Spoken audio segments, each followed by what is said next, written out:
right, Mr. DeMille, I'm ready for my close-up. Why don't you come up sometime, see me?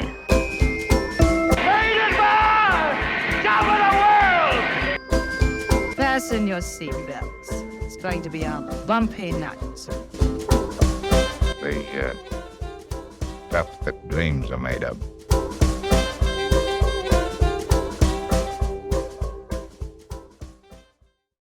Hi, Wendy here. Before we start off our episode today, I want to remind everybody to check us out on social media, Facebook, Twitter, and TikTok. Also, please leave a rating or comment on iTunes or wherever you get your podcast. You can find us on social media by simply searching Silver Screen Time Machine, and please make sure you follow our podcast, Silver Screen Time Machine, anywhere you get your podcast. Thank you, and enjoy the episode. Hello, and welcome again to Silver Screen Time Machine, Wendy's Classic Film Review. Today we have a new guest, PJ. Hello, PJ. Welcome. Thank you so much for having me. Well, actually, before we start, I do want to say I feel very sad today. It is our last day at PCTV. PCTV is closing, as we mentioned in the last episode, and we do not know what will happen to the future of Silver Screen Time Machine. Right now, it will probably be in hiatus until something else can be figured out. So it's a little bit of a bittersweet thing here. And PJ, you have the honor to be our last guest. I don't know if that's an honor, but can you tell us a little bit about yourself and what projects you have going on? So my name's PJ Gaynard, and I'm an independent filmmaker, and I have been for a long time. I started making movies in 1995. Mm-hmm. So I currently am based in Pittsburgh. I run a production company called Goat Milk Fudge Productions. We make independent short films, feature films, industrial films, and commercials. And then I also run the 48-hour film project for the city of Pittsburgh. It's not a city job, but I'm the city producer for Pittsburgh, and we put on 2 48-hour film projects per year. We do one in the spring where filmmakers make 4 to 7 minute short films in 48 hours of all genres. And then in the fall, we do a horror-specific version of the competition, which is all horror subgenres. So we're gearing up for this fall's competition, and there's still room for more teams. In case any of your viewers would like to have a team, they can go to www.48hourfilm.com/Pittsburgh/double-retro, and they can sign up for a team or join a team. Excellent. We talked about the 48-hour film project on the last podcast because we had Stephanie Swift here. Stephanie Swift, she's wonderful. She's going to be doing one of that. So she was talking about that. So we did actually already give a little shout out to that. But yes, anybody who does filmmaking, it's a really cool experience. It's a great way for people to get involved in filmmaking. And it's a really nice way to bring a bunch of people together in the filmmaking community. Yeah, I agree. And for a little while, I taught an intro to film course. And so we didn't look at the movie that we're going to look at today, but we looked at many films. And I really think the key to considering film is doing a close watching of the film, right, and really taking time to write down some notes and ask yourself some questions about why did they do what they did, even if you don't always know the answer. Yeah. Just by asking the question, you start to understand the language of film, and you start to begin a dialogue that you can have with other people. And so I'm so excited to go on a journey with you today. It's really interesting to look deeply into film because there's so many levels of film. A lot of people just watch the story and they don't see the little things like the really excellent camera movement, the excellent lighting, little things that are just so special and unique that, you know, you're kind of missing if you're not really looking deep into the picture. And I think those are the things that we try to mention on Silver Screen Time Machine to try to give people that edge so they can see those things, so they can start looking for that in films. I want to say as well, I am myself starting to be a budding, I don't know if we could say filmmaker, but I have a TV show. I don't usually talk about my own stuff, but since it's the last episode, you can follow me on YouTube. Wendy's Classic Corner is the name of it. We go to different historic things and we put them on a TV show, lesser known stuff and historic interest, vintage stuff, and we do shows on that, and we put them on the YouTube channel. And we actually just made a short documentary, which we're hoping to release maybe at the end of September. So we're excited about that. So anybody that is listening to Silver Screen Time Machine, you're upset that you've lost the podcast for the time being, feel free to follow me on Wendy's Classic Corner and check out my other stuff. Okay, but speaking of an in-depth movie that you really have to dig into,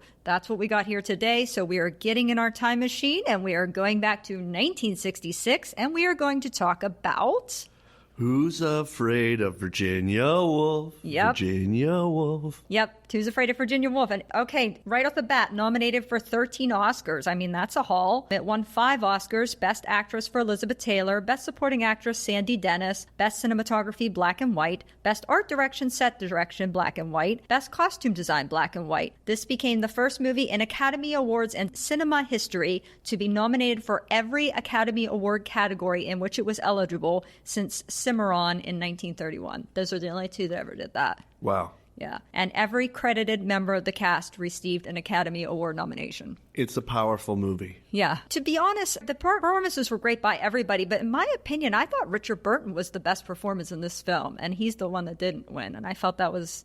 I don't know. Richard Burton, well, we're going to talk about him, but he never won an Oscar. And I think his performance in this film is so against type. It's so understated. I feel the girls are a little bit more over the top, histrionic, and probably goes with their characters. But Richard Burton just is amazing in this film to me. You know, the thing that this film does to me is it makes me feel crazy. And I love films that make you feel crazy. So I feel like this is one of maybe the godmothers or godfathers of those films that make you feel that way. Yeah. I had mentioned to you before this podcast started, I'm a big fan of A Woman Under the Influence by John Cassavetes. But it also, in a little bit of ways, Fire Walk With Me reminds me just slightly of, because it makes you feel nervous and sort of wild, and you can't get it out of you when you're done watching the movie. And I love that films can do that. Yeah, it definitely creates a certain emotional experience, this film, and an atmosphere very anxious, claustrophobic atmosphere. And I think that's a lot of credit to the editors and the cinematographers, I think, in this particular film, especially the editing. But this film is based on a 1962 play by Edward Albee, and the play was called Who's Afraid of Virginia Woolf?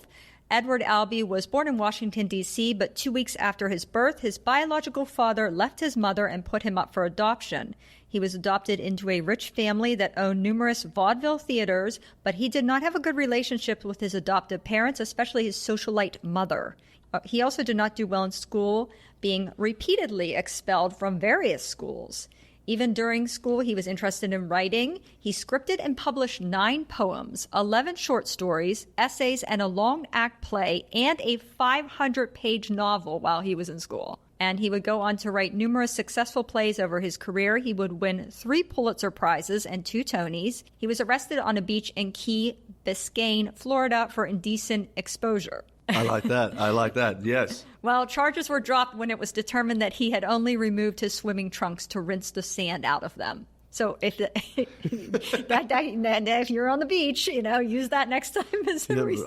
It's just to get the sand out of them. Just trying to get the sand out. I had to take them completely off just to get the sand out. Anyhow, okay, the writing is quite remarkable, to be honest. Sometimes I'm not a fan of this very smart dialogue-y, hard to interpret writing, but this is really good in here. And there's a lot of hidden meaning between everything that's said. It's very fast-paced talking in this film. Sometimes they talk over each other. There's everything. Every word they say has some hidden meaning in this film. And we should be careful because it's Edward Albee's play, but then it is reformed through the scriptwriter. Right, but I'm going to come to that point. I have a point here with that. You're leading me to my next person. Screenplay by Ernest Lemon. Actually, we don't have to do background on him because we talked about him in The Sound of Music. He was the screenwriter for The Sound of Music, and if you want to know about him, you can go and listen to The Sound of Music podcast, which is an excellent podcast with Josh Axelrod. But according to a 2005 interview with Edward Albee, the original writer of the play this movie was based on,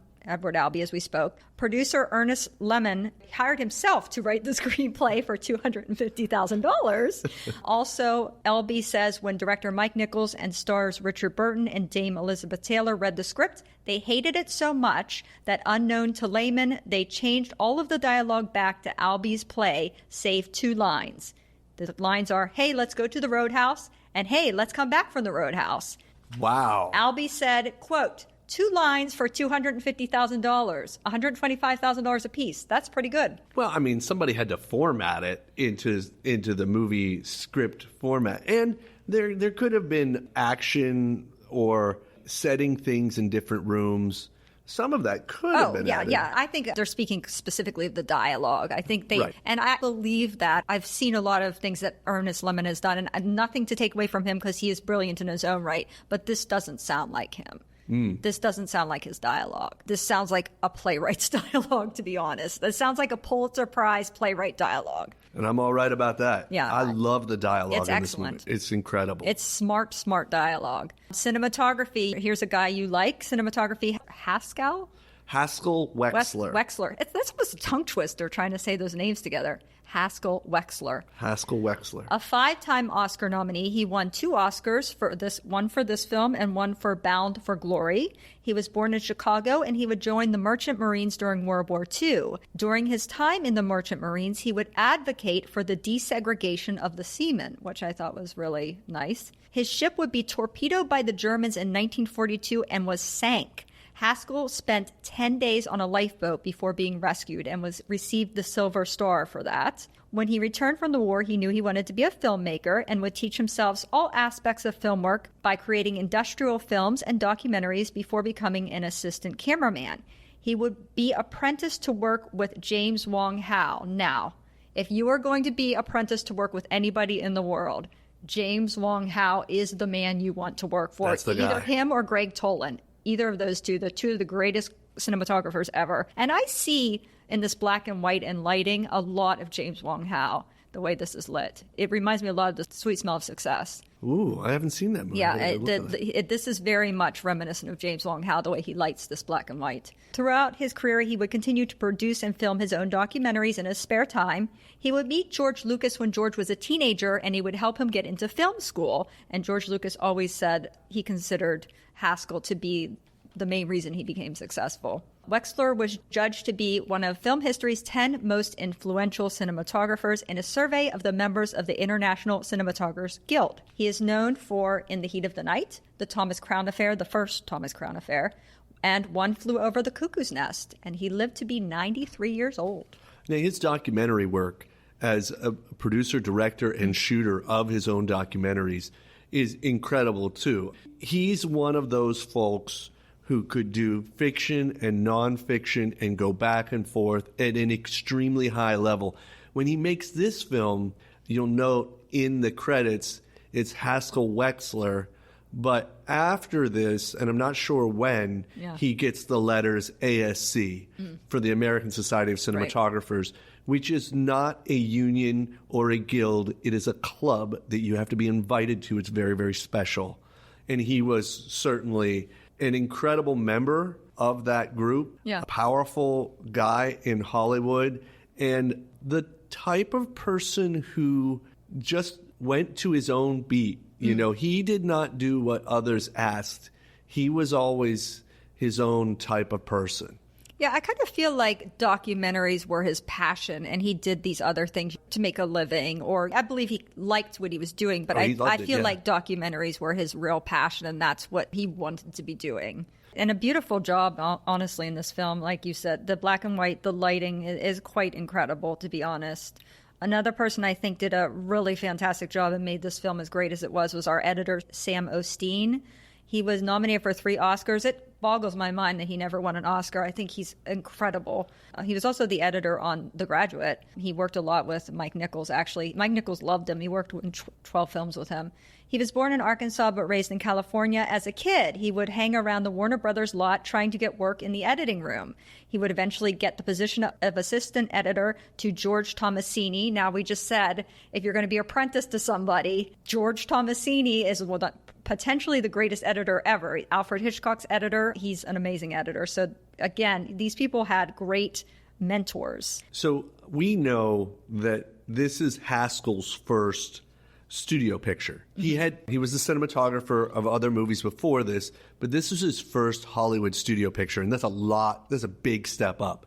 Is this a step up for the editor as well? I don't believe so. He was working at Warner Brothers. He was a Warner Brothers editor, the assistant editor to George Tomasini, and then he would eventually move on to principal editor, and he would work extensively with Mike Nichols. He would receive critical acclaim for his work in The Graduate, but not enough critical acclaim to give him an Oscar. Right, but that's not yet, right? Because No, this The is Graduate Mike is Nichols. next. This is Mike Nichols' first movie. And then Sam Osteen would also do some directing of his own for television films and one feature film. He is known also as the editor for Chinatown and Working Girl. Wow. Yeah, he's a fantastic editor. This film, the editing is fantastic in this film, to be honest. Score by Alex North. Okay, of all the main guys, the music didn't... First of all, there's not much music. It's very dialogue-based. There's not a lot of music. And when the music comes on, it's interesting, but it doesn't really do much for me. No, I mean, I think the sound design does more for me than the music, right? They used the music late in the film. Late, they did. And we'll anytime there's talk about something that. quite dramatic, he does do very dramatic music, which I think is a little cliche, I suppose. But anyhow, Alex North, he was nominated for 15 Oscars, and he never got an Oscar. That has to be a record. Who else has been nominated for 15 times and never received one? You'd think, well, it said he was eventually given the Lifetime Achievement Academy Award, and he is only one of 2 film composers to ever receive the award. Probably because the rest of the film composers got regular Oscars.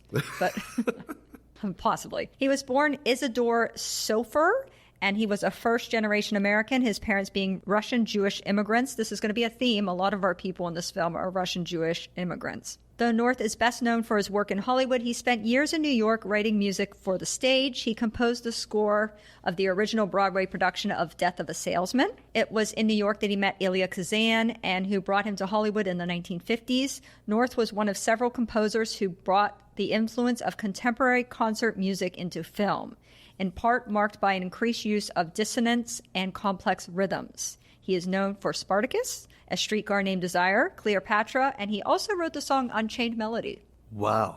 But Mike Nichols didn't want him. Mike Nichols wanted Andre Previn for this film, but he was overruled by Warner Brothers and Ernest Lemon. So he got Alex North, which not really a bad substitute, to be honest.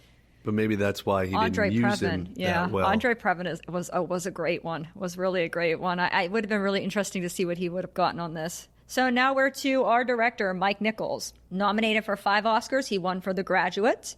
And he was born Mikhail Peskowski in Berlin, Germany, to Russian Jewish parents. Well, his father was Russian, his mother German.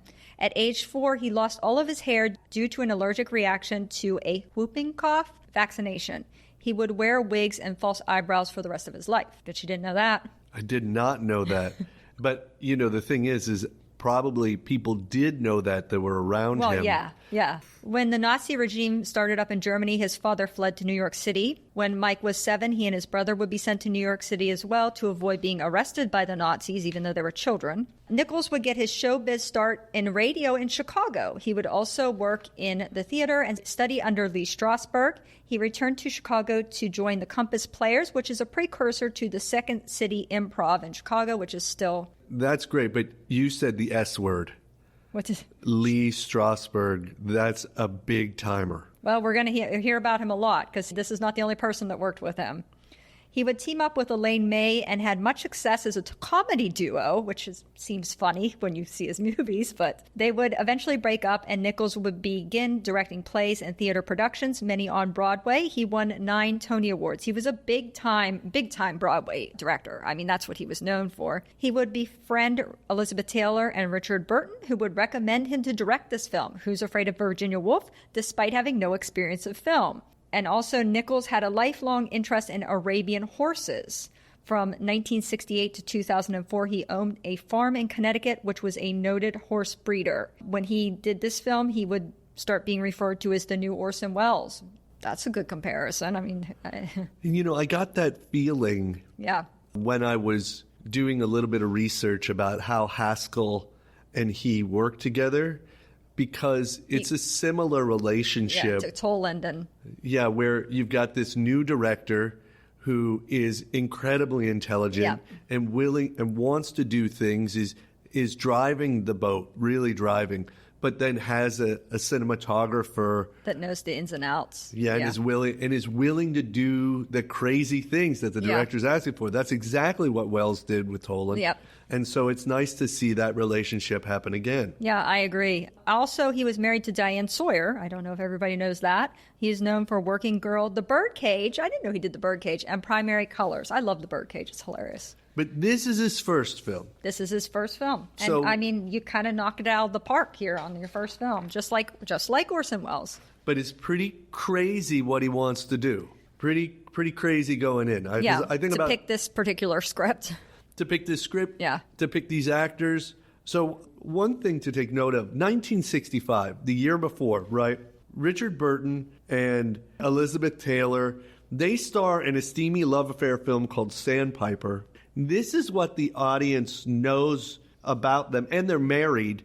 Everybody knows this going in when they see this film, and then to see what they see, it's nothing like that. We got to talk about these actors. Well, we'll get to the actors when we get to the plot, but I think a lot of people at that point in time really associated Elizabeth Taylor and Richard Burton with Cleopatra because that was their big film together. And again, that is also a love story. And I think it was jarring in general for people to see Elizabeth Taylor in this role because she's so beautiful in all of her films, and they were particularly making her look as horrible as possible in this film. So she gained weight. What is it, like 40 pounds? 30 pounds. 30 pounds? 30 pounds. Which did now we've heard about plenty of actors gaining weight in the modern era, Right. but at this time, Especially a woman. And we're talking about wasn't one of the common. most beautiful women in Yeah. the world. Cleopatra, of course, makes her look incredibly Yes. stunning. And now we've got this film. She's punching above her She above looks her very age class. harsh. Well, Very she's- harsh, very older. Yeah, she's supposed to look like she's in her mid And she to late does. 40s. She does. She does, but she's actually 34. Yeah, this is a great. Well, we'll talk about her as we go along. Some trivia. This is a funny story. Elizabeth and Richard both had it in their contracts that they didn't have to be on set till 10 a.m. Isn't that nice? Since they're the main people in the film. Even though most other productions began at dawn, as you well know, after they arrived on set, it would take 2 hours of makeup, hair, and wardrobe to get them ready for shooting. And by the time they were camera ready, guess what? It was lunchtime. So you know what? They'd go off for a lengthy cocktail-filled lunches, often with friends, and then return late in the afternoon to finally begin shooting. When they came back late, recalled editor Sam Osteen, they'd just ignore it all, be real nice, say, "Hey, Michael, buddy, sorry we're late. Okay, let's shoot." Sometimes they wouldn't come back until 5 o'clock, and they had it in their contract they wouldn't work past 6. Wow. So how do you make a film? And they got so mad at him for being over budget. What do you expect? It's a 6-month period of time that they shoot this film. 2 hours a day of shooting the people that are in the film the entire time. Well, part of the shooting, right, is in Massachusetts. Yeah, the beginning. They did shoot the beginning on location. So they're on location for the beginning, and that comes up in various points in the film. The majority of the film, though, is shot on a stage in Los Angeles where they have complete control. And when they're in L.A., they're near their home, likely, right? And they're married. They live in the same house, probably. Yeah. I think they might have. Yeah, I just can't even imagine how they managed to get the picture completed at all with that schedule. That's craziness. Okay, although the title was obviously inspired by the song Who's Afraid of the Big Bad Wolf. From the 1930s, a children's song. 1933, sung in Walt Disney's The Three Little Pigs, 1933. Warner Brothers was unable to negotiate with Disney for the use of the tune, so when the characters sing the title phrase, it is set to the melody of Here We Go Round the Mulberry Bush. Oh, I didn't know that part. Yeah. But that's connected with Adeline Virginia Woolf, which I have some info on if you'd like me to read. Go ahead. So, for those of you who are not familiar with Virginia Woolf, she was an English writer. She's considered one of the most important modernist 20th century authors, and she pioneered the use of stream of consciousness as a narrative device. Woolf became one of the central subjects of the 1970 movement of feminist criticism, and I'm certain that even in 1966, it was prevalent and happening. And these folks in their high society would know about that. And I think that that's the conceit in the film. They sing this song several times, and what's so funny about it is they're connecting this childish moment, this childish song, with this feminist rhetoric, which is so heady. The intense scrutiny of Virginia Woolf's literary output has led to speculation as to her mother's influence, including psychoanalytic studies of mother and daughter, which will certainly connect up to this film. Yes, and don't forget about the playwright's difficult with his own mother. Remember, he didn't like his socialite mother, so that also, I think, comes into play as well. Okay, so here we go. Costing $7.5 million. It was the most expensive black and white movie yet made in the United States. So this was not a low-budget picture. This black and white was an artistic choice specifically. But we know at this time, Yeah. right, people are used to going to the movie theater and seeing two movies, right? They see an A picture and a B picture. The A picture's in color, the B picture's in black and white. It's a B movie. It's a low-budget film. So this is not that. No, this is not that. But I will say it made $10.3 million at the box office. So we recouped our money and made more. So that is always a good thing. This is the first movie to be given the Motion Picture Association tag, no one under 18 will be admitted unless accompanied by a parent. What year did they begin the letter? Rating system? The rating system? I'm not sure. I think it was right around this time, though. Because I know that this film was specifically pointing at it was showing the cracks in the system. Yeah, I don't think they had a rating now. That's why they had to make this disclaimer specifically. But yeah, it wasn't too far off. And it might have been partially because of this movie that they started the rating system. This was the very last movie to win an Oscar for black and white cinematography because they discontinued that category after this year. Most of the film's exteriors were shot on location at Smith College, Northampton, Massachusetts. Nichols insisted on this for realism, but later stated that he had been misguided and that it added nothing artistically and that these scenes as well could have been shot on a soundstage. Yeah, I mean, certainly they could have been shot outside in Hollywood. There was the opening sequence with the credits. There's nothing that identifies this as Massachusetts, really. I mean, nothing. No. Okay, are we ready to get into the film? All right. When the actors come into the film, we'll talk about them. But let's start at the beginning. Very, very beginning, the credits. I like this credits because, first of all, it shows the clouds parting over the moon. There's shots of the buildings. This is the locations, panning around the area. And then you see these people emerging from the building. It's a very long shot. They're very, very far away. And you see these people coming down this very long walkway, just this couple. You can't see them at first. And the credits are over as they're walking. And the whole credit scene, it's just these two people, and eventually you see it's George and Martha. You don't know at first. But you hear them. Yeah. They're already, and we can tell they're already drunk. It's already late. And this film, sounds, and there's so much drinking in this movie. It is insane. Yes, that's true. It's constant drinking. But I thought it was just really interesting the way the camera just followed them the whole time through the credits as they walked all the way down. They walk down the road. They keep going and eventually they come to their house. They had a really nice high overhead shot. There's a lot of high overhead shots in this film. And then this is where I really love the editor. There's just a bunch of different angles and shots. He does so many different angles and shots, and then they just kind of cut them into each other, which I think is really beautiful. Yeah, I mean, the one thing I'll say about the editing in this film is I feel like it's a trifecta, right?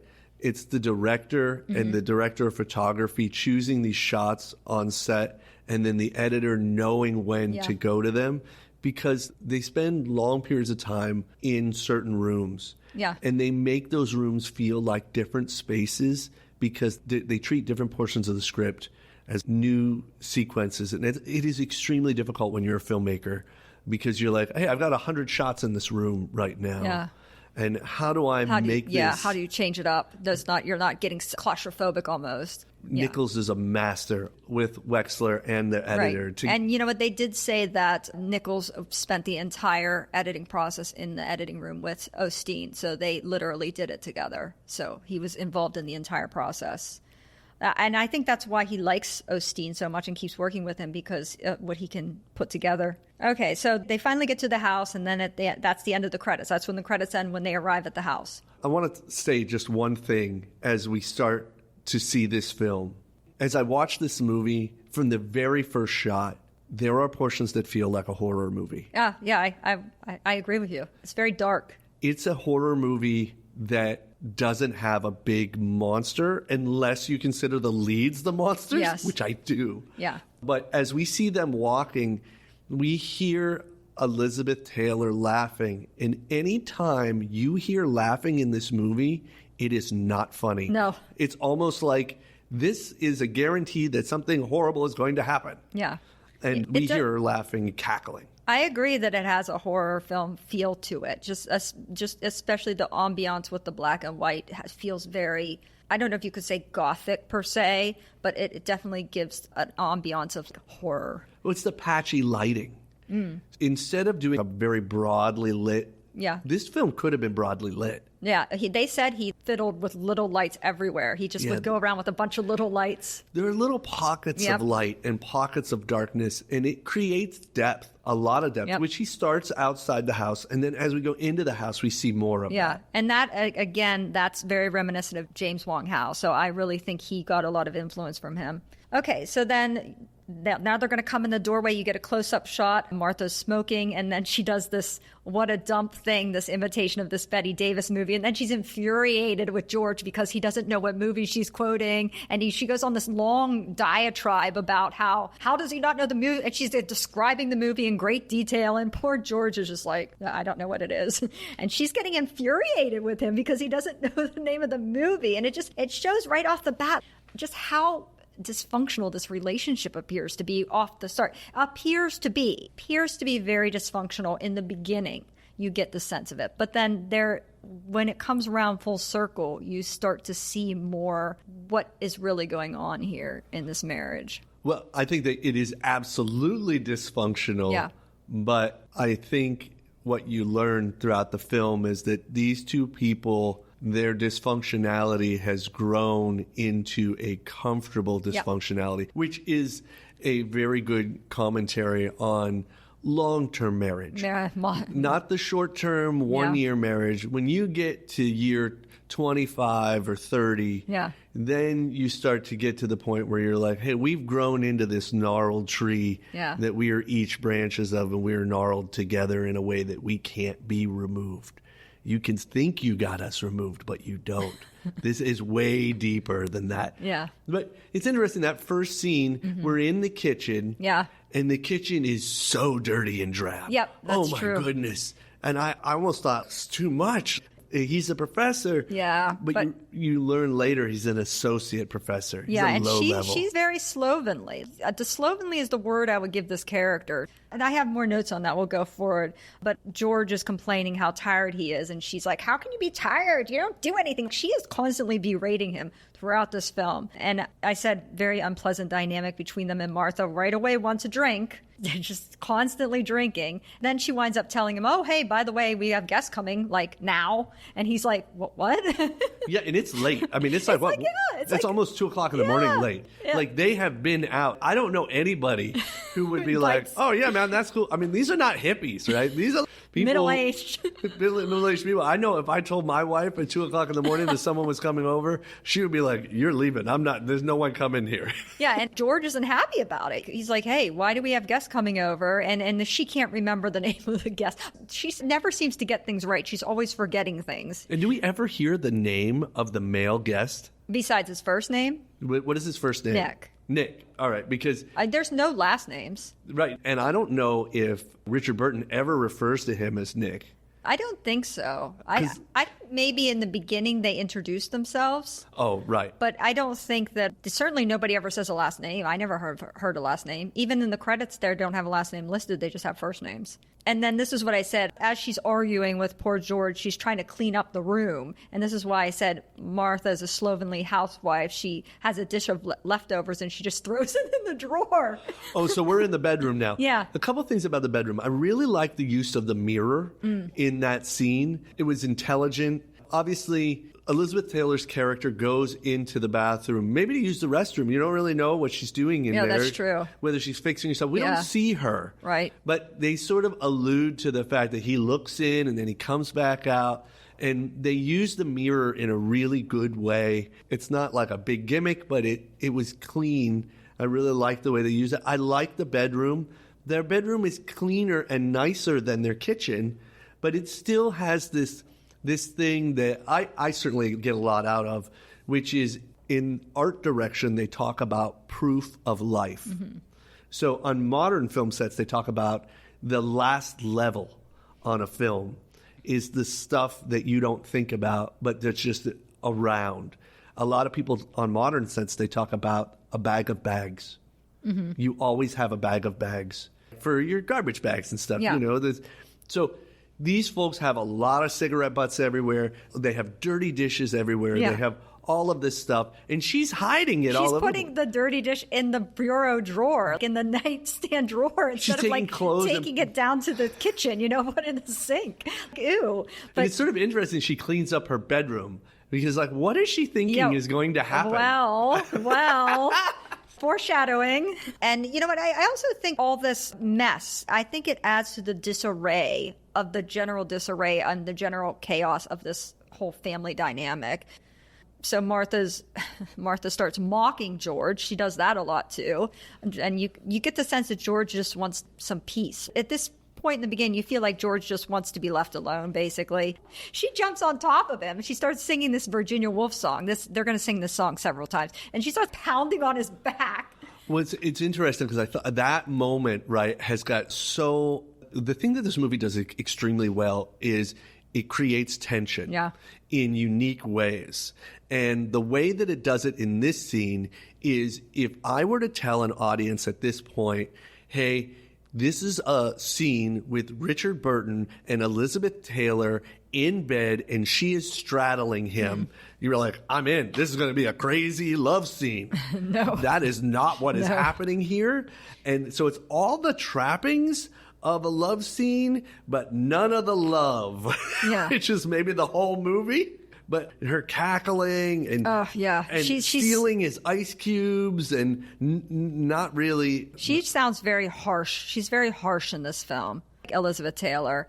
And they argue about every random thing. Like, for example, now they're arguing about how funny was this song in the party. Oh, it's very funny. And he's like, no, it's not that funny. And then they have to have a humongous argument about it. And then I note there's not a lot of music at all in this scene. I don't think there's much music at all in the beginning of the film. I don't hear hardly any. I'm not desperate for it. Yeah, and I think that's fine. But actually, you said sometimes it's nicer to hear the sounds like the clinking of the ice cubes.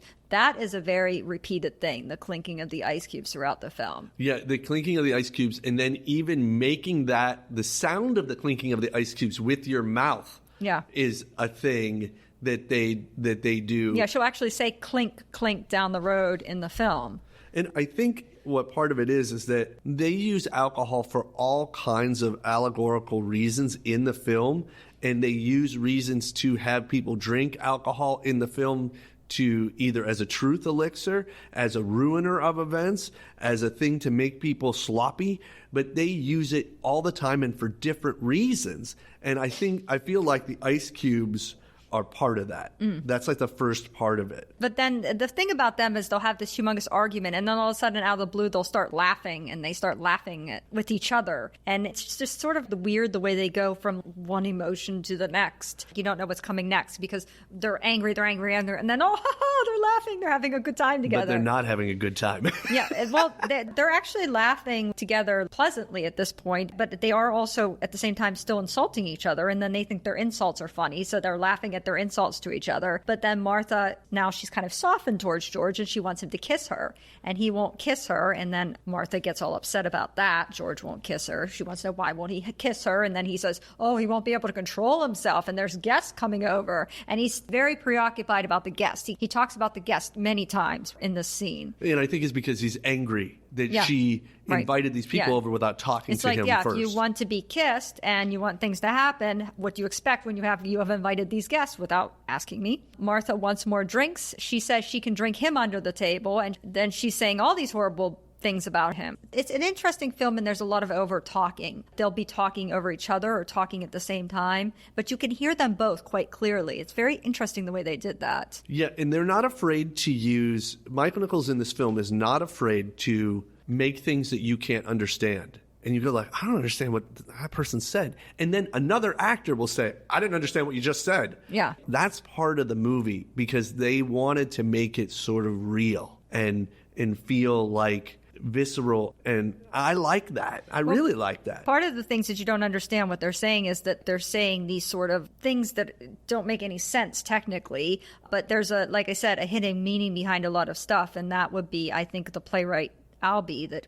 created this dialogue. But it's almost like they're talking not directly. They're talking in an indirect way. There's a word I'm not coming up with right now, but some of the things they say don't make any sense in the context of what they're saying, but there's a different meaning to it. It's the subtext. Yes, there's so many things, especially that Richard Burton's character says, that are just like make no sense whatsoever, just on its face. But I think when you go back, when you see this film a second or a third time, you get those additional layers, because I think they're playing off of their history together. And I think it's really complicated. Their relationship is so complicated and so detailed.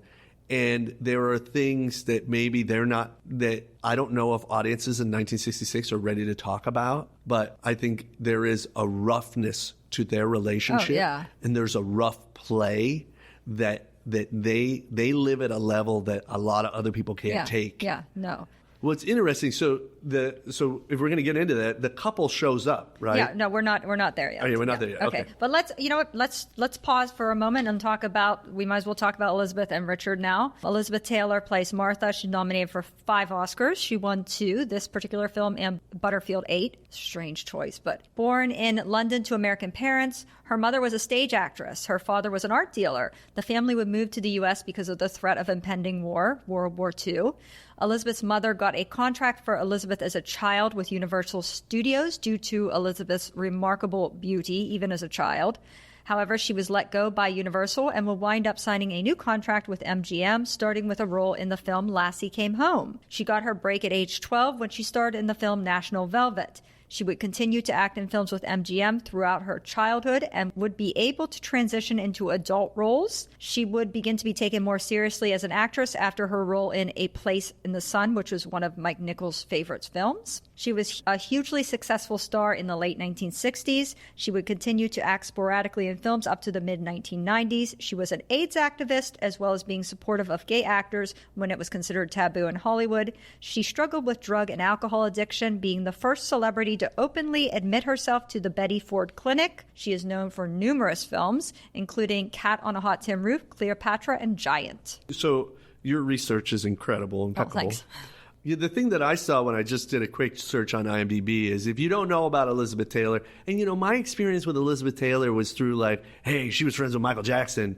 And I think most modern people, And she was sort of like an older lady when I learned about her. The White Diamonds commercials. But she's doing 1 to 3 movies a year from 1942 all the way to 1980. So whoever you can think of in our modern era that is that much in the zeitgeist, we're talking about 1 to 3 movies every single year. That's very common in the studio system, though. That's 38 years of that. They abuse those actors in the studio system years. And then in 1980, she still does stuff all the way. Her last credit is really 2002, and she's still hitting it hard in the 80s and 90s, but it just becomes more sporadic. Like she's doing TV show episodes. Right. Not as much film. That. Yeah. But I just think about how much people are used to seeing her by the time 1966 rolls around. She's already 24 years into that cycle. Yeah, she's a bona fide star at this point when we get to this film. She's a big, huge star. More so even than Richard Burton. She's first billed, I think, on this film. And I think her salary was something like $1 million for this film. Deserved it. Yeah. It was kind of rare for the child actors to manage to transition into adult actors. A lot of them didn't make it into adult actors. So that was a rare occasion for some of them. And her mother, from what I understand, was a bit of a stage mother. She was kind of pushed her as a child actress into this. Richard Burton plays George. Nominated for 7 Oscars, never won. Always a bridesmaid. Yeah, didn't even win the honorary that most of them win after they've never been given an Oscar. He was born Richard Jenkins in Wales, the 12th of 13 children. His father was a miner, as were many of his brothers. His mother died when he was 12, and he went to live with his older sister Cecilia and her miner husband.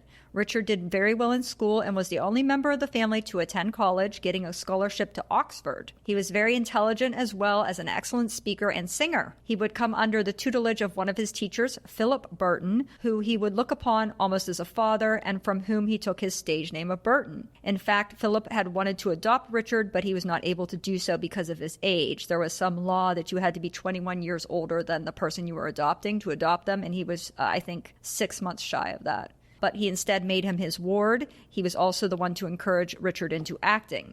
As a young man, Richard had success on the stage in England and especially in Shakespearean plays. He was really known as a great Shakespearean actor. He would eventually come to Hollywood and begin to get roles in films, starting with My Cousin Rachel. He was nominated for an Academy Award for that performance, his first film. Richard Burton would continue acting in the stage in England and Broadway, as well as making some appearances in film. His breakout film role came in Cleopatra, the film where he also began his relationship with Elizabeth Taylor. He would have much success in films, but was a severe alcoholic, which led to many health problems, and in his later career would cause problems in his films. He had kidney problems and cirrhosis of the liver, and his spine was encased in crystallized alcohol from top to bottom. Wow. He would die of a cerebral hemorrhage at age 58. He is known for Becket, The Night of the Iguana, and Anne of 1,000 Days. Interesting, in this film, you can see, and I don't know if you can see this in other films, you might know, Wendy, you can see his acne marks. Yeah. Is that a common thing in his other films? Yeah, they were very prevalent. Okay. Yeah, that was one of the things he was kind of insecure about. I remember seeing an interview of him and Elizabeth Taylor together, and she was saying something about her insecurities. We don't know what she could be insecure about if she's Elizabeth Taylor, but still, even as beautiful as Elizabeth Taylor are, still have insecurities. And he was saying something about his, and she said, "Oh, your pock marks." Apparently, that was something that he was insecure about. But he came from a very impoverished childhood, very impoverished. It's amazing he even got to college. I mean, everybody in his family was a minor. That was pretty much his destined life. So it was great that he managed to get away from that. Okay, he can't control himself if he kisses her. And then she's saying more horrible things about him. And he keeps telling her to keep her clothes on while the guests are there and that she's a bad drunk. Anyhow, as they're having this argument, the doorbell rings, and then they argue about who's going to answer the door. It's like every little thing. No, this argument comes up again later. Yep. It's up with a different person. That's right. Yeah. But George tells her, this is very important, George tells her not to start on the bit about the kid. That's an important part of this film, a very important part throughout this film.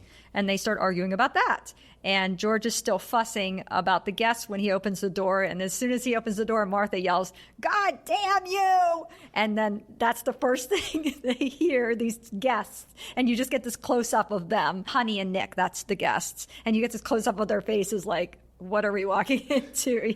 And then Martha starts saying, "Oh, George is such a sourpuss." And then Nick says, "Well, maybe we shouldn't have come." You think? It's like 1 o'clock in the morning? Yeah, it's really late. Is this late. a good time to come? Probably not. But then Martha and George are pretending to be pleasant. They're just...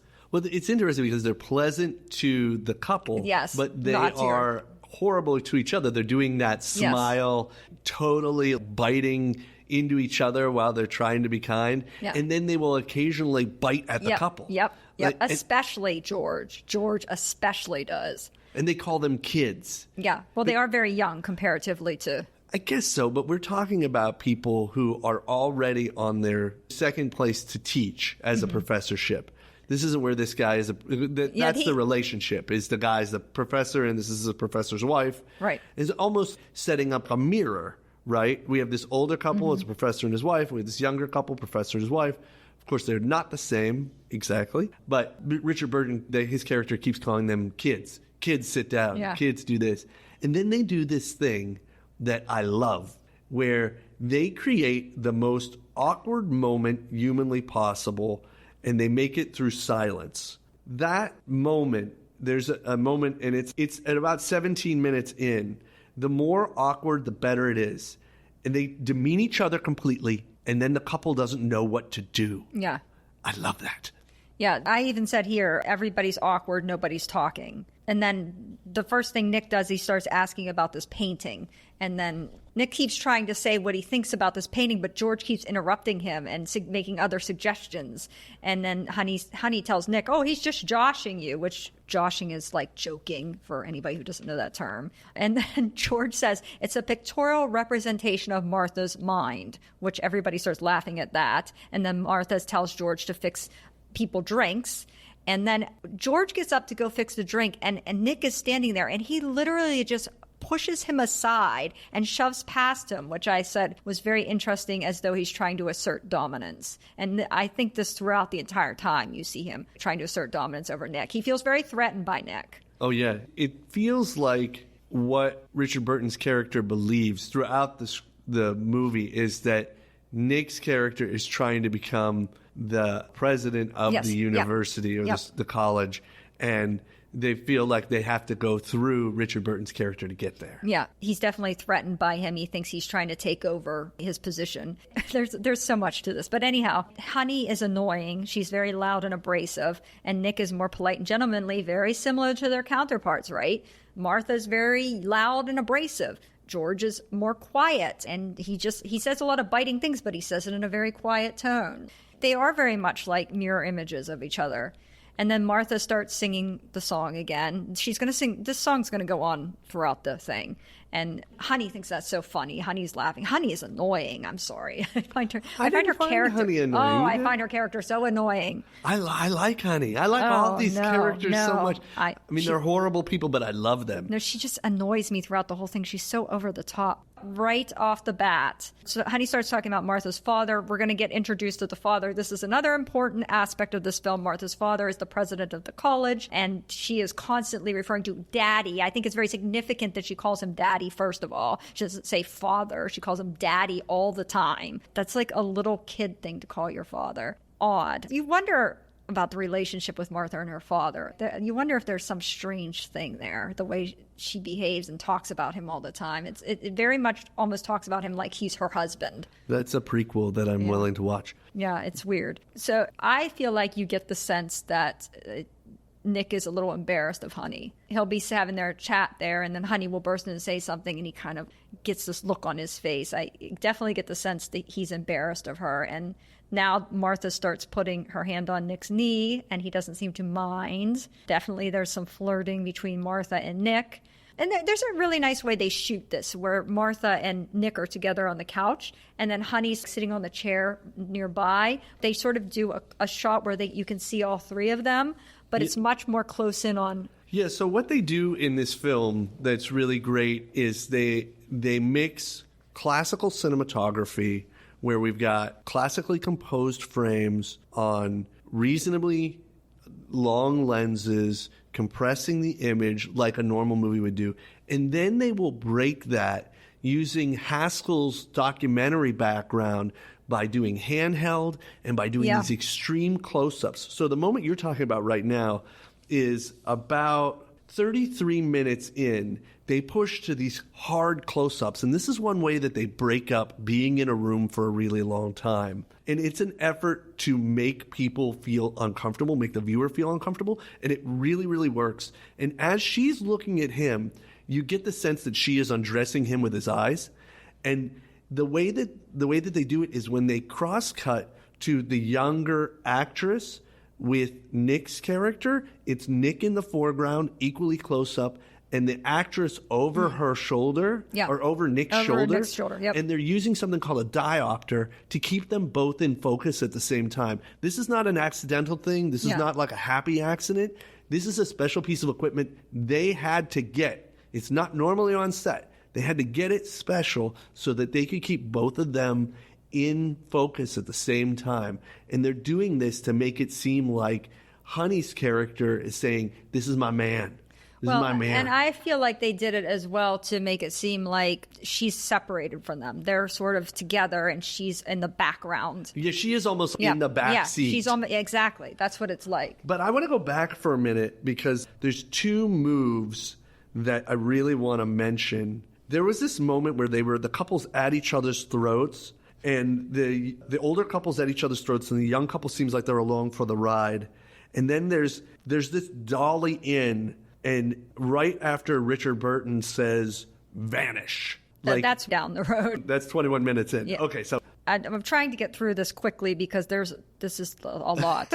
Now it comes out that Martha's the daughter of the president of the university. And then George is saying, it's not an easy thing. It's not an easy thing. He repeats this. And it's interesting because at this scene, now Nick and Honey are on the couch together, and Martha's over on the side. And he'll come between Nick and Honey. She'll be talking about her father, blah, blah, blah, blah, blah, blah, blah. And he'll come between them, and he'll keep making these asides, like, it's not an easy thing. It's not an easy thing. He keeps saying this, it's not an easy thing, as if to say, it's not very easy to be married to the daughter of the president of the university.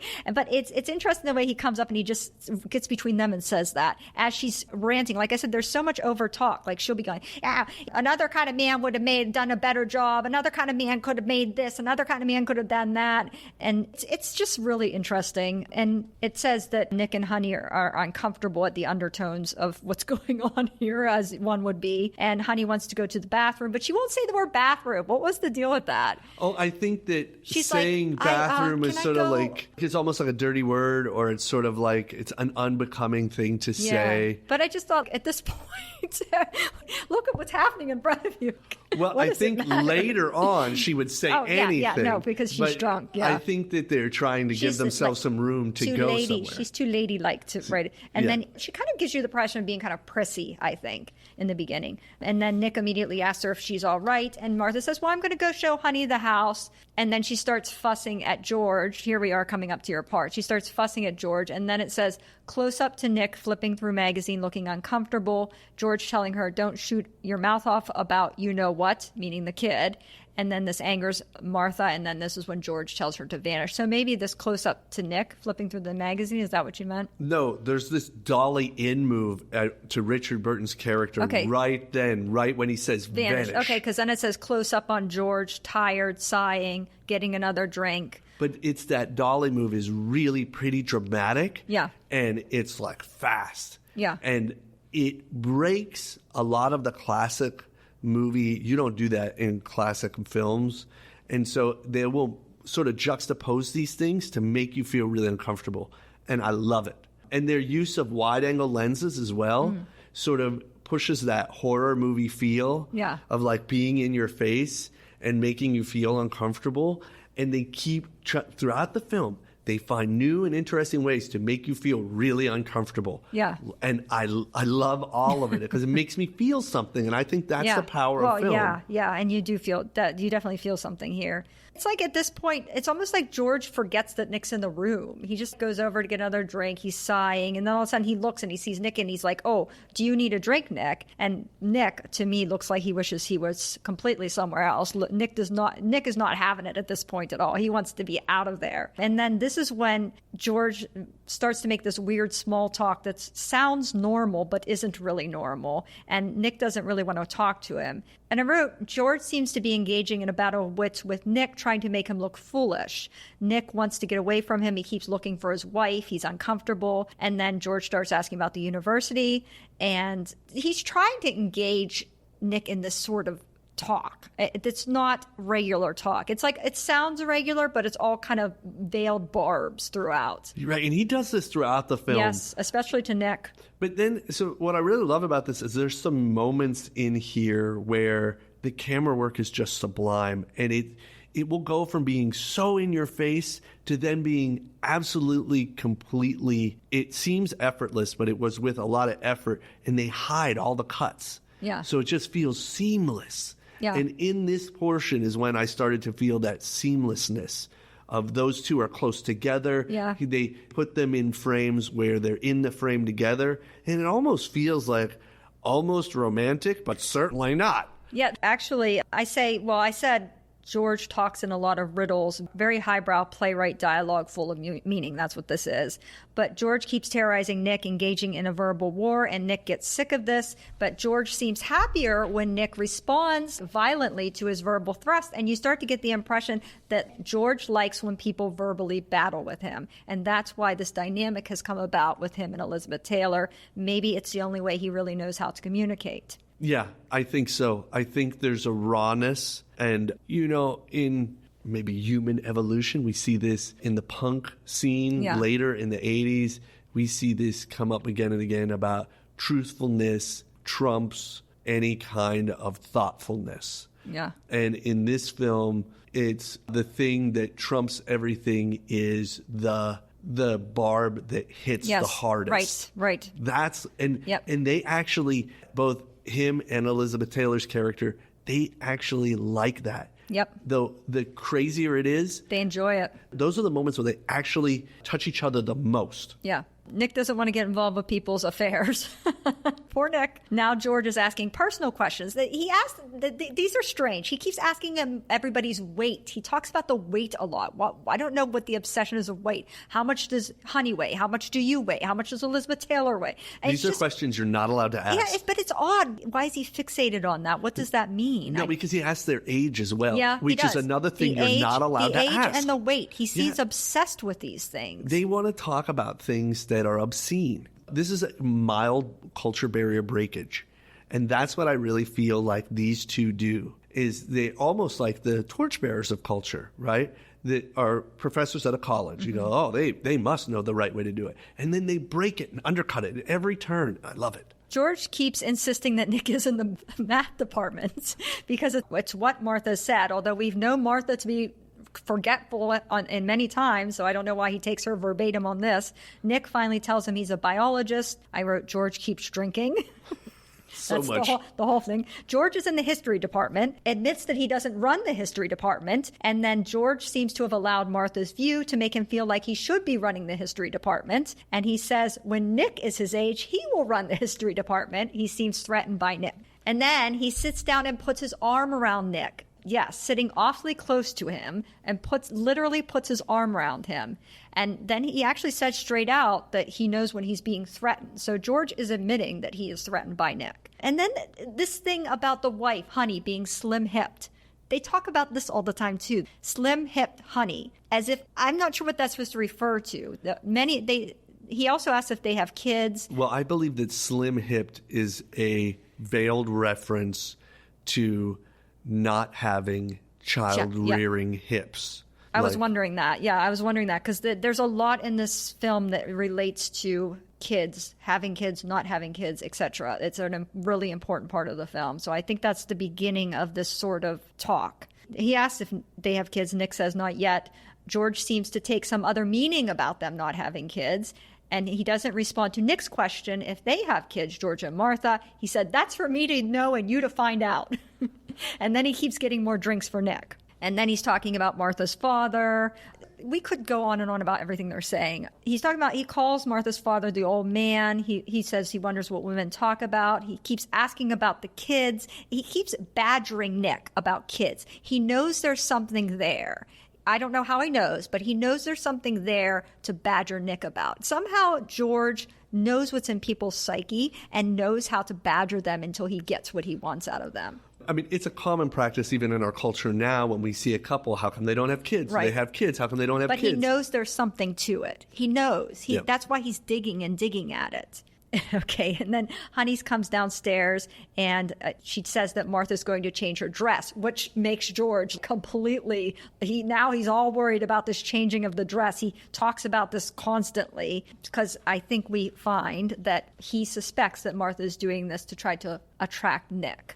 Yeah, well, I think there's two reasons. When I first heard Honey say that, I thought he was upset because he feels like Elizabeth Taylor's character is elongating the evening. Like, it's already long enough.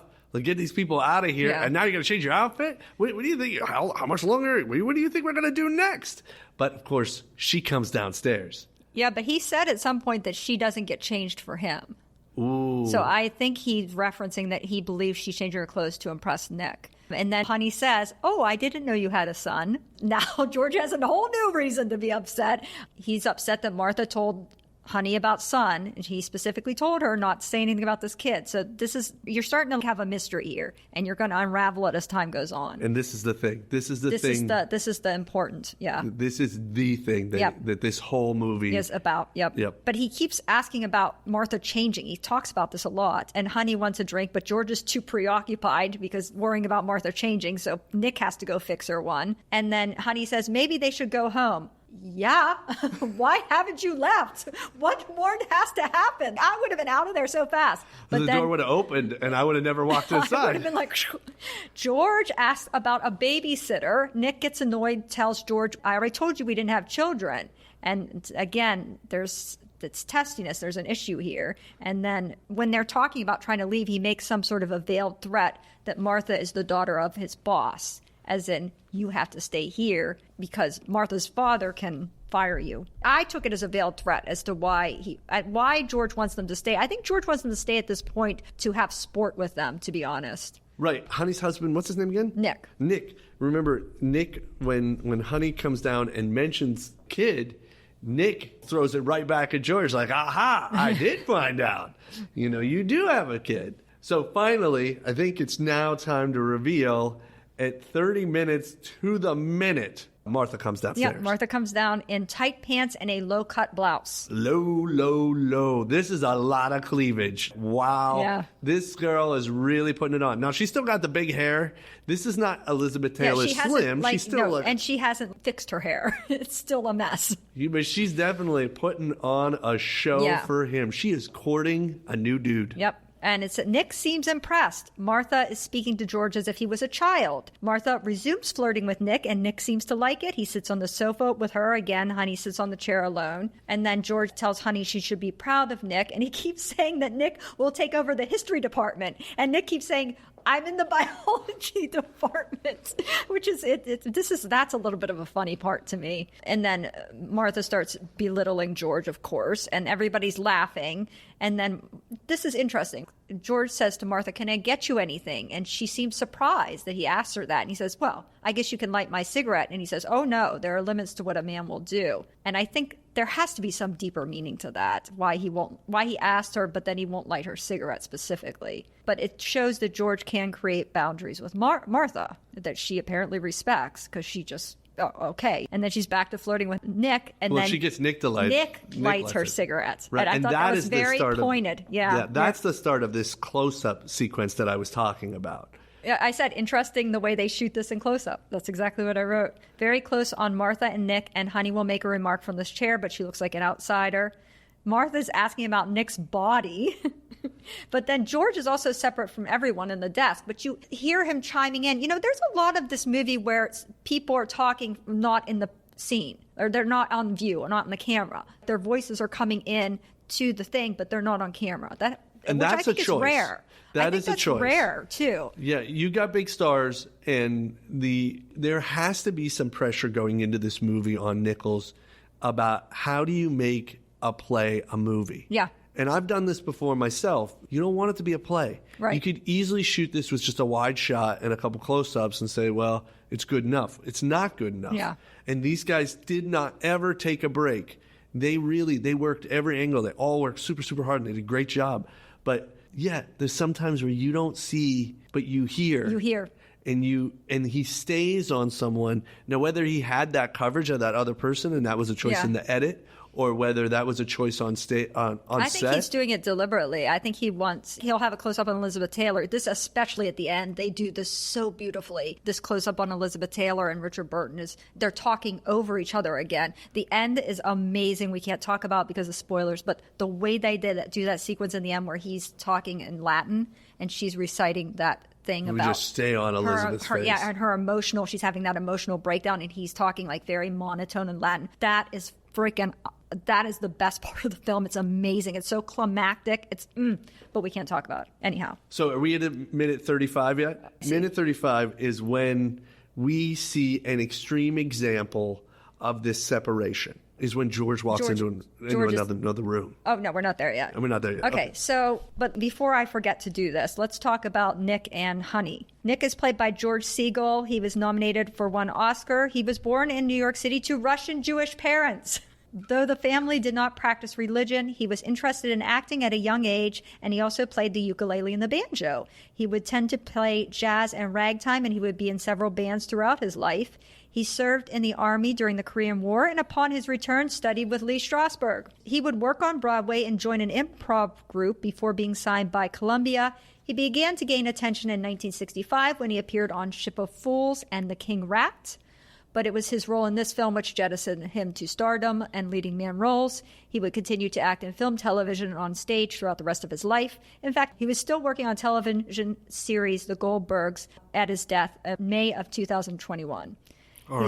He is known for The Owl and the Pussycat, Look Who's Talking, as well as numerous television shows. Sandy Dennis plays Honey. She won 1 Oscar for this film. Sandy was born in Nebraska, would join a local theater group after high school. At age 19, she moved to New York to study at HB Studio and with Lee Strasberg. She would start out her career on the soap opera The Guiding Light, but quickly moved to stage and film. Her first film role in Elia Kazan's Splendor in the Grass. She was a very successful Broadway actress and would work on Broadway throughout her career. Her second film role was this film, which earned her an Academy Award and was her breakout film role. She would work in television and film as well as on Broadway throughout the 1970s, and her last film role was The Indian Runner in 1990. She was never married, although she was believed to have married jazz musician Jerry Mulligan, a fact that she refuted in an interview in 1989. She had suffered a miscarriage while filming this film, and she claimed her pregnancy was the reason they pretended to be married. She was also an animal activist and would rescue cats from Grand Central Station. She died of ovarian cancer at the age of 54 in 1992. She's known for The Out-of-Towners, Up the Down Staircase, and Sweet November. Wow. So that's it for our actors. Back to this. This talk about the body. So weird. She's talking about Nick's body, and Honey, now she puts in, he has a very firm body, and all of a sudden she doesn't seem as happy. I think she's starting to Honey seems a little naive at the beginning, but now she's starting to seem to catch on. I don't know if she's truly naive and she doesn't know what's going on, and then she catches on, or she knows what's going on, but she doesn't want to admit it. I think it's a combination of both. Yeah, I think it changes per moment. Yeah, so now Martha's asking about everybody's weight. I don't know what the obsession is with weights. Well, I think her obsession with weight has more to do with Nick. She wants to know how much Nick weighs. Yeah. She wants to know more about Nick's body. She just wants to know everything she can learn about Nick's body. It's really quite ridiculous the way she's behaving. But anyhow, we're getting to your part. Martha tells George to tell them about the boxing match. George won't tell them, and he leaves the room. So when George leaves the room, we go with George. Yep. But we hear.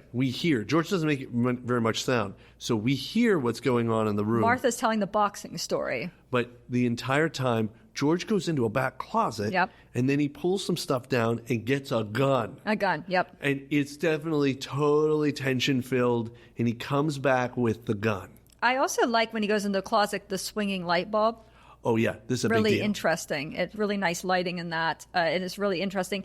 Also, again, this is why I think Richard Burton is so incredible in this film. His face throughout, because a lot of times he's not talking, but he's doing quite a lot with his expression and his face. You really know what he's thinking. You know what he's thinking. Martha is so loud and obnoxious. She's telling this story about boxing, and this is yet another story to demean his manhood and make him look like less of a man. She punched him. She's telling about how, again, her daddy tried to get George to box, but he wouldn't box because, he's not man enough. And then Martha put on a glove and she punched George, and she knocked him down into a mulberry bush or a huckleberry bush or something. But is there anything more manly than grabbing the gun, right? Yeah, exactly. But I want to, this light that you see going back and forth. The swaying. Light bulb. It's great use of lighting. It's you see it on camera. But I really think about it as another moment where it pushes that this is a scary movie. Yeah. This is a movie about what happens to people, but it's not a horror movie. Horror movies have monsters. Right. In this movie, the characters are the monsters. Right. And they're actually called monsters at points in this movie. Yeah. And I think that this is that you get to see that. I love that.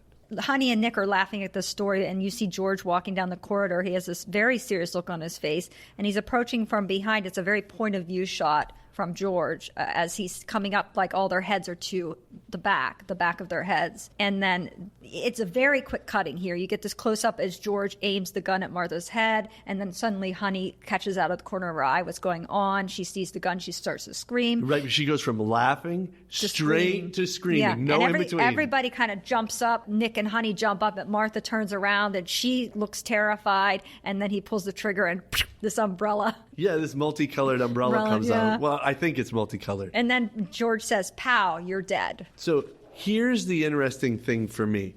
This happens. It's amazing. I love it. Right away, this is a moment where Martha, she loves George for doing it. Yeah, exactly. Everybody starts laughing, and Martha seems to think, she said, this is a great joke, and she's really impressed with him, and all of a sudden she wants him to kiss her again. Right. Yep. But he doesn't really want to, because he thinks it's too fresh or whatever. Well, and he said, the guests are here. Again, he points out the guest. And then this is interesting because they do kiss. And then it's like you see Martha's hand kind of go down out of shot. And then George pulls away and he says, oh, that's what you're after.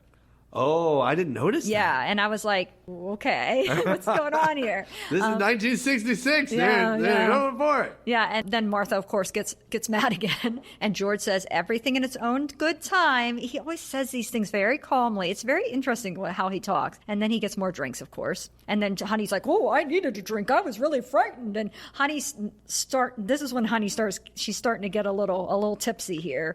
Yeah, that turn happens pretty quickly. Yeah. She's fine, and then she gets pretty drunk. And she's then, the first one to get trashed. Yeah, and then Nick says he's going to go to the bathroom, and Honey says, oh, don't come back with a gun. And Martha says, Nick doesn't need any props, baby. Yeah, because she's talking about other things. Yeah, I thought that was interesting. And then George is talking about Nick being a biologist, and Martha's getting angry, insisting he's in the math department. And she's getting so angry, and she just keeps yelling at George. And finally, Honey tells her, no, he's in the biology department. And then when Honey says it, she's like, oh, okay. But then Martha's talking about Nick taking over the history department. It's just really funny for some reason about this. And then Honey finds George's responses to Martha quite funny. When she's getting drunk, it's like she starts to get an alliance with George, Honey does. It's almost like because they know that Martha and Nick are trying to hook up, that Honey starts aligning herself more with George. Yeah, I felt that as well. Yeah, but I don't think George aligns himself with her. I think he's still trying to direct a lot of mean things towards Honey. He's trying to expose Honey, especially when he talks later with Nick. It seems like he's trying to expose her. I don't think George feels the same way about Honey. Yeah, I feel like George is always trying to pump them for information. He always has an ulterior motive. Yeah, there's only one person George has an alliance with, and that's with Martha. But it's a very odd alliance. Yeah. And she goes through different phases in the film where she's aligned with him and not aligned with him. She will, at some points in the film, stand with him against them, but most of the film she's against him.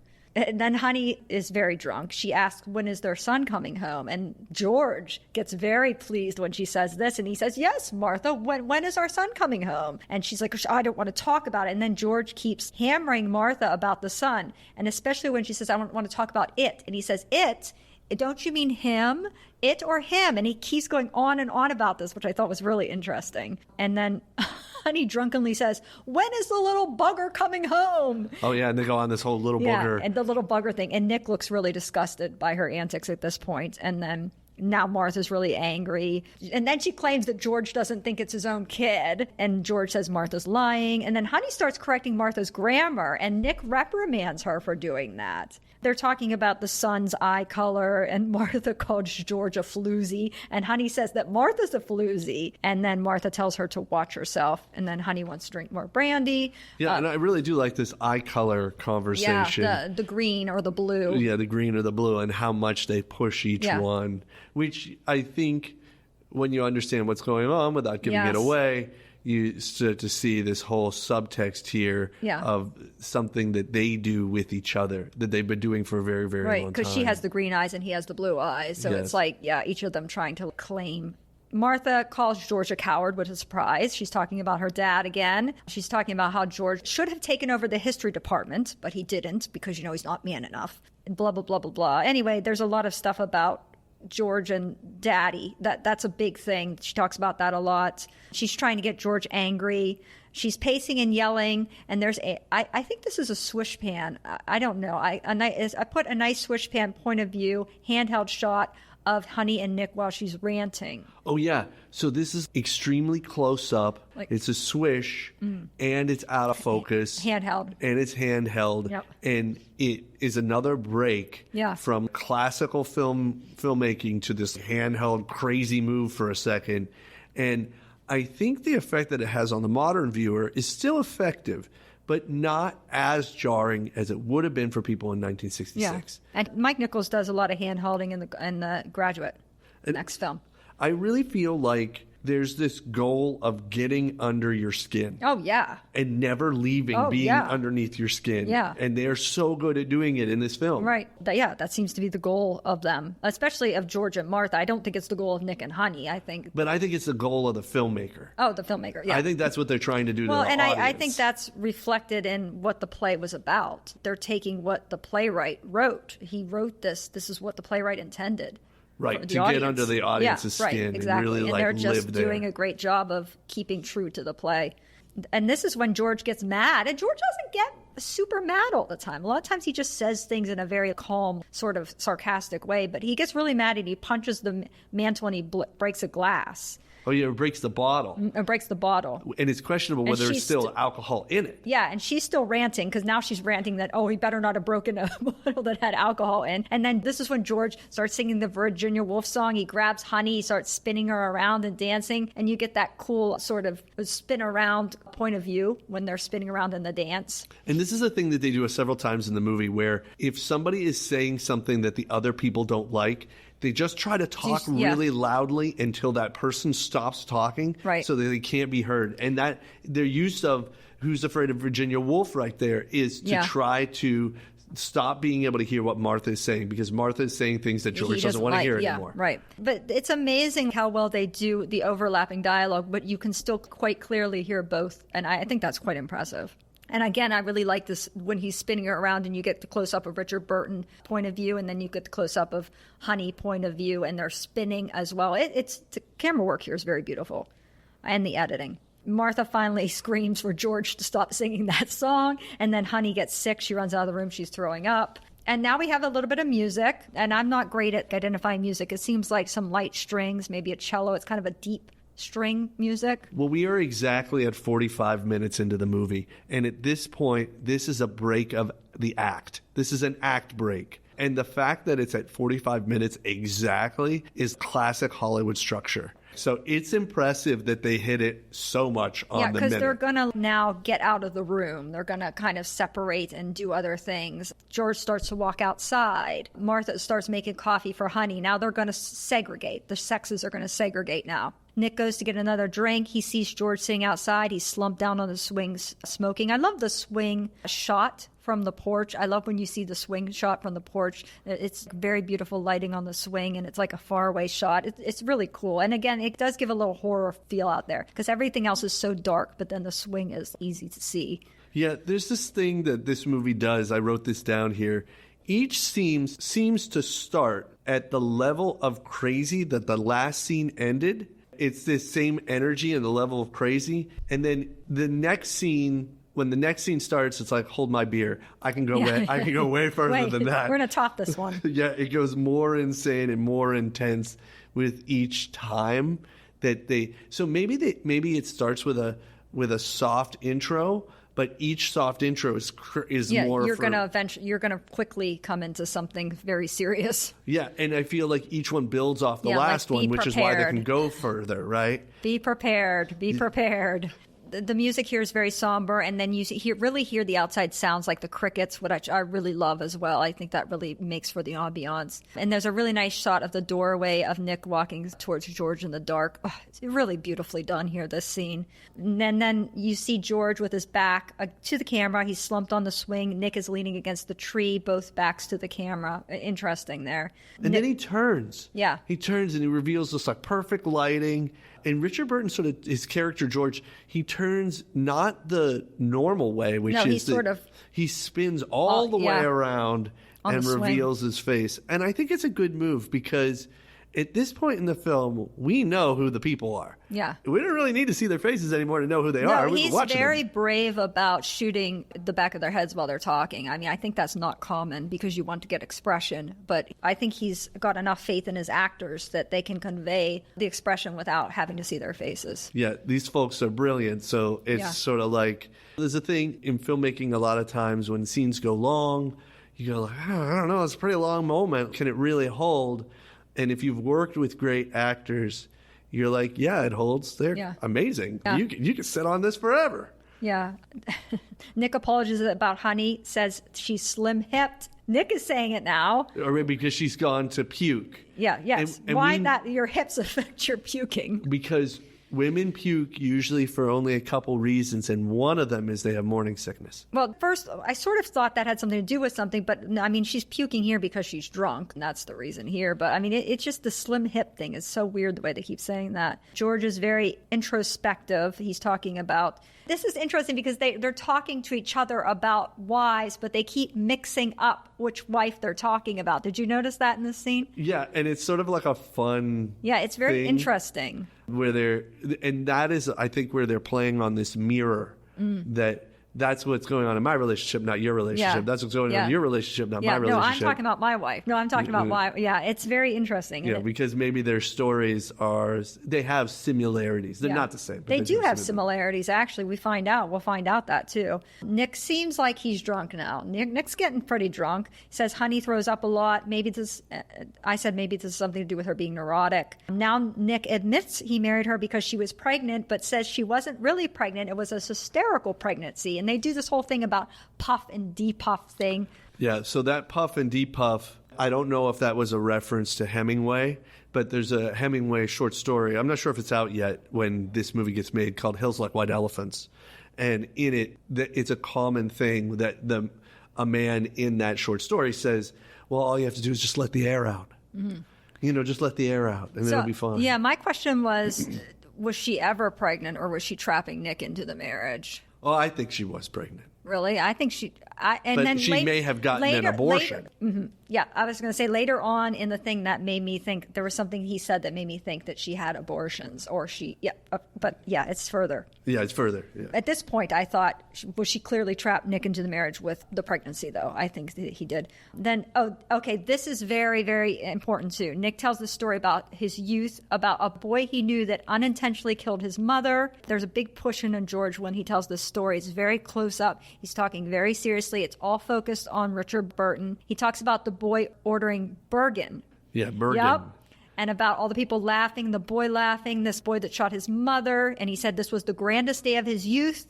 And then Nick says, what happened to the boy who shot his mother? And George won't tell him. But then he says, the boy got his learner's permit. With his father in the front seat, he swerved to avoid a porcupine and drove into a tree. The boy was not killed, but the father was killed. The boy began to laugh when he was told that the father was killed. He was put in an asylum. That was 30 years ago. Nick asks if he's still there. In 30 years, he had not uttered one sound. And that is all very, very significant because there's a completely different meaning to that story. We don't know what's going on. We're just like, why is he telling the story? As a matter of fact, I wrote, what is the meaning of the story? Is this a story about himself? And then he says, Martha doesn't have hysterical pregnancies. Martha doesn't have pregnancies at all. But then Nick says, well, what about your son? And then George is confused for a moment. And he's like, oh, yeah. And then he calls the son a beanbag. Oh, yeah. Which I thought was interesting, too. Yeah. Shapeable, really. Yes. That's what I think of a beanbag, is being able to be shaped into whatever is convenient for you. True. And now Nick and George start arguing. Now they're fighting. And Nick apologizes. He said, it's late. There's been a lot of screaming around here. True. Martha's calling from the porch. Here's another great shot here with the men in the foreground with their backs turned and Martha far away in shadow on the lighted porch. Really, really beautiful and very horror-like. Yeah, there's definitely a moment there. But it was interesting when I saw that. I thought to myself, I wonder if it was actually her. But after understanding more of what happens later, I knew that it was her. It's a really pretty shot. Yeah. George guesses that Honey has money. See, George knows what's going on somehow. Well, at this point, George starts really pushing hard at Nick. And you get the sense that George is really threatened by Nick, not from a sexual perspective with his wife.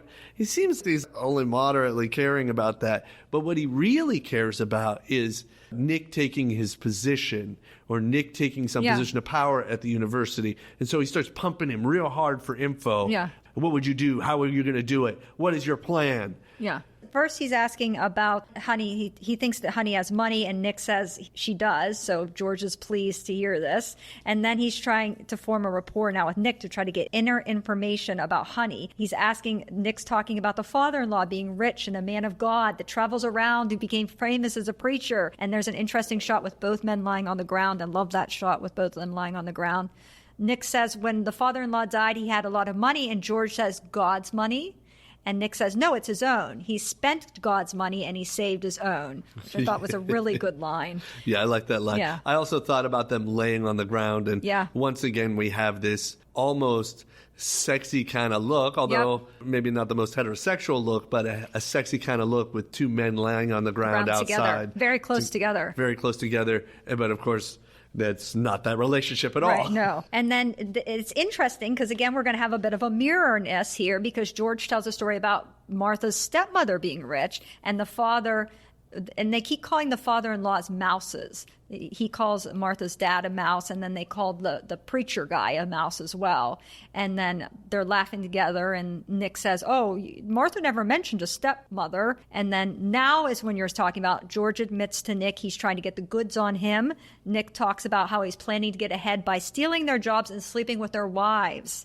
And then there's a point of view angle on Nick and George. George is shot from a low angle, Nick from a high angle, because they are, one's lower, one's higher. So it's like they're shooting them as if one's looking up and one's looking down on the other. But who's the high one there? Do you remember? I don't remember. Nick is being looked at from a high angle. So George is actually up higher. That makes sense. He's on the swing and Nick's on the ground. So George is looking down. Nick, anything to make George seem like the older. The hierarchy. Yeah.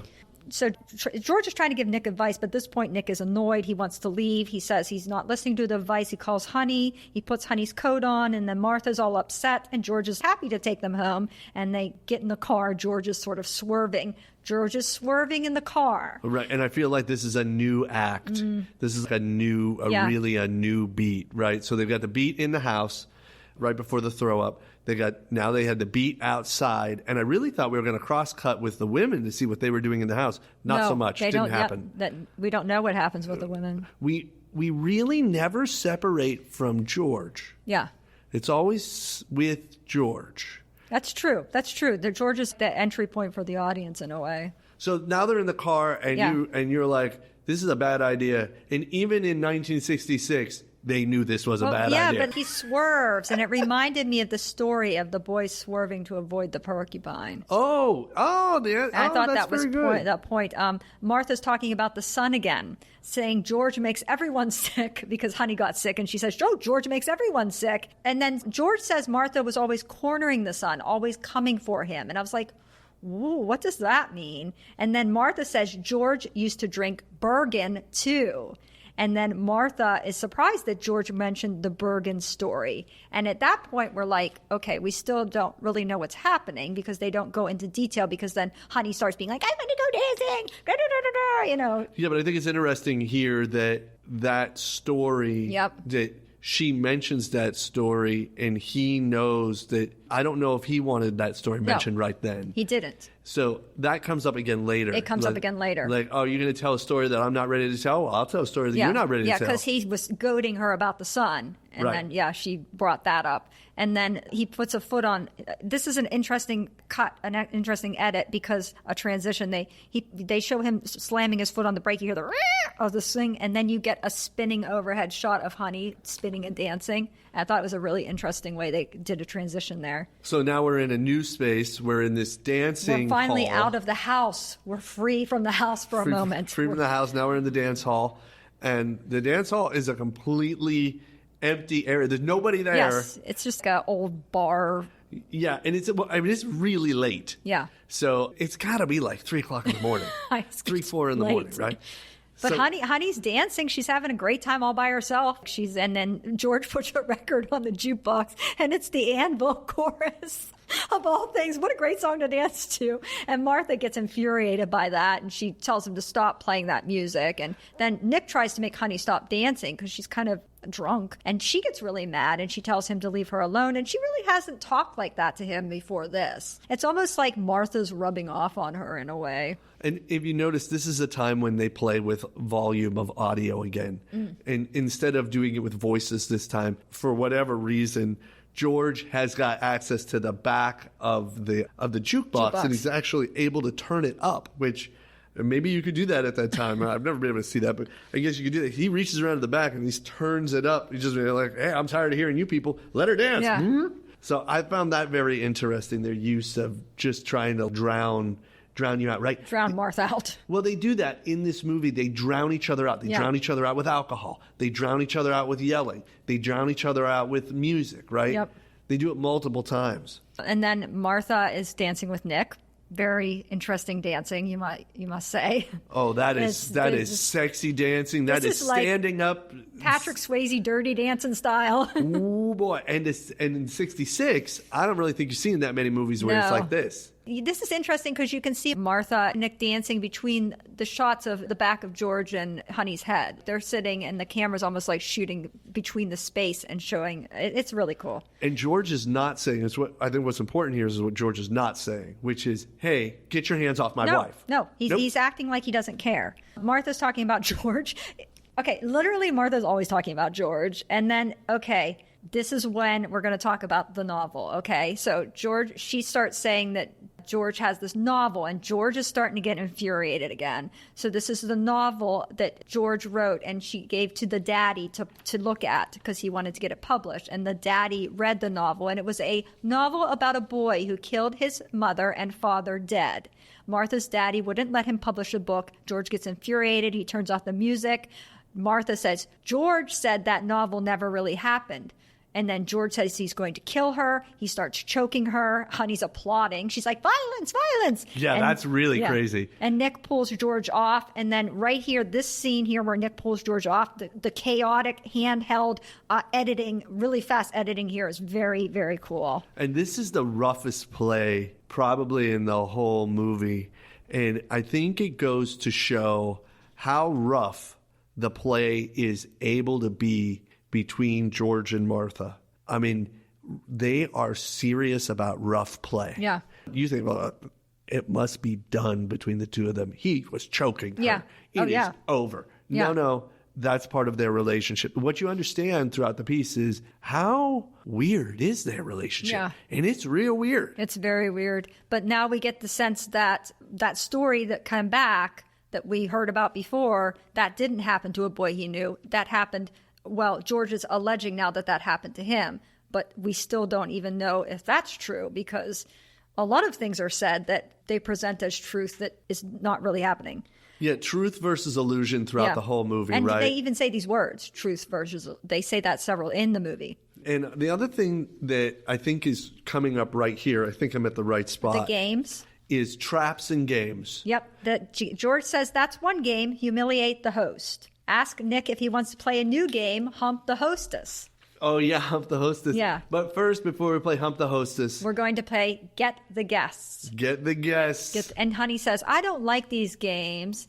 And George says, Martha didn't mention the second novel. And then he starts making up this novel about a nice young couple. And there's a push into Nick and Honey. He starts talking about Honey and her father. Honey's like, I like this story. And Nick's like, stop this story. And George keeps calling Honey the mouse as baggage, a money baggage. Talks about Honey being pregnant, then not pregnant. Honey is now upset that Nick told George the story, and George says, and they're having this horrible fight, and George says, that's how you play Get the Guests. Yeah. It was very ruthlessly done.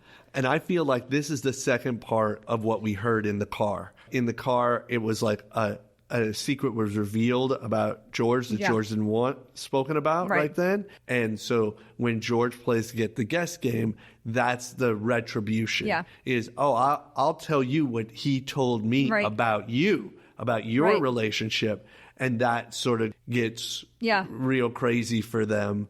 And that breakage between Honey and Nick is really... That's the largest break we see through the film up until that point. Yeah, and Martha gets mad, and Nick and Honey said they're going to leave. You know, they're tired of this. And there's a shot through the circular window outside, which I thought was really cool. That they had like a little circular window, and it shows the shot through the window. I really like that. Martha is mad about how he treated Nick and Honey. He says he thought that Martha would like that. He thought Martha would like the ruthlessness. He said she's always abusing him. So he thought she'd like to see people abused. And she says, you can stand it. That's why you married me. So again, you get that sense that he likes the verbal sparring. This is what he enjoys about the relationship, and that's why he married her. And this is a very deep scene. George calls Martha sick, and then Martha attacks him, and he slams her into the car. He says Martha takes things too far. He's worried about her mind, and he mentions the son again. He says he thinks he will have her committed. And that's a really important thing. What were you going to say? Finish your sentence. He says he has to find some way to get at her. And then I said there's this big light at the back of the shot, like a street light or something, or if I didn't know if that was an actual street light or if it was a set light. That was definitely set. That's all what I the thought, lights too. that you see out there. So they're doing an exterior, right? They're inside this bar, and then they finally leave the bar. We do actually see two other actors briefly. Yeah. Who are uncredited people who work at the bar. It's very tiny roles, but it's nice to see anybody else, right? Because you're with four people so much. So when they leave, right, Honey and Nick, they bug off. Yeah, they're walking They're home. walking, supposedly. And now we have this moment between the two of George them and again, and they are ruthless with one another, right? And they're outside.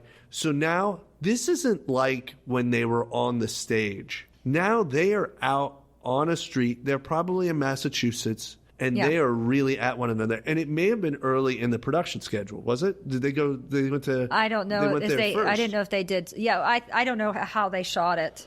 I bet they went there first because they shot through December. So, and we couldn't see their breath. So it's probably early that they went there. But it's an interesting choice. What I want you to know is that in the exterior, they do it again. Classics frames mixed with handheld and letting it get messy. And in 123, when he threatens to commit her, that has real teeth. Yeah. This is 66. You can get a woman committed if you're her husband. And she looks a little scared when he says that. That is like a total power move to say that. And it's interesting because a woman under the influence, that's what happens in that film. Yeah, and it's interesting because he says has to find some way to get at her. Didn't know exactly what he meant by that, but I thought it was an interesting statement. Well, remember, his boss is her daddy. So he's always under her thumb. Yeah. And we hear about that more in a little bit. We see it through a mirror. But right here, I think that's how he can get back at her. Martha says she's not a monster. Martha says there was a second there where maybe she could get through to him. They could cut all this crap, but it snapped and she doesn't want to try. She says this word snapped a lot. George says he doesn't believe that there was any moment that they could come together. George asks if they should have a total war. And Martha says, total. And then cue dramatic music. And then Martha drives away. And she gets in the car and drives away. More dramatic music. And then you see her stop and pick up Nick and Honey who are walking down the street. And then the dramatic music continues. And then they fly past George, leaving him there at the restaurant, bar, whatever it is. And this is interesting because she says total war. Total war. But isn't right then there's something about vanishing or being invisible or not there anymore, which is sort of a callback to that earlier moment when he tells her to vanish. Now he is vanished from her. Yeah. So they play this back and forth. Right. And this is more rough play. Yep. Yeah, and then they disappear. They leave George. And George now is it's stuck. a new act. Yeah, and you know what? It's just a film dissolve right back to the house. All you see is this car with the blinker on.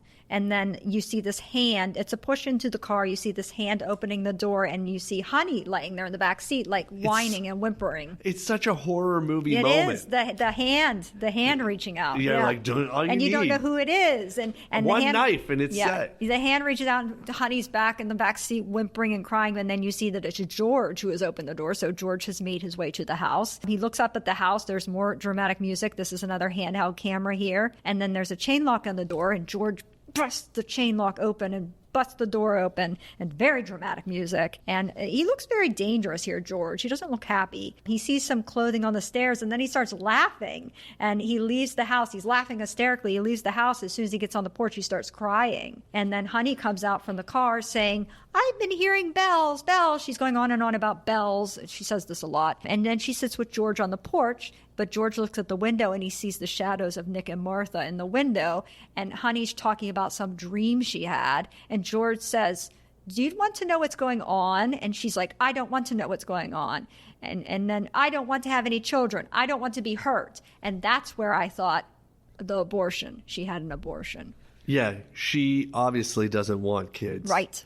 And so at that point, I'll tell you what I thought, and obviously this didn't happen in the movie, but I thought, could Elizabeth Taylor character Martha still carry a baby to term? Was it George's fault? Is he up there putting a baby in Martha's belly with all this alcohol? I hope not. That's not what's going on. No, that's not what's going on. But I did. That's when I started to think that Honey had an abortion because of what her statements there. But George really wants her to know what's going on. He really wants her to see what's happening, and she absolutely doesn't want to know. And then she says somebody rang the doorbell, and then George gets this. He's suddenly very happy. He has this great idea.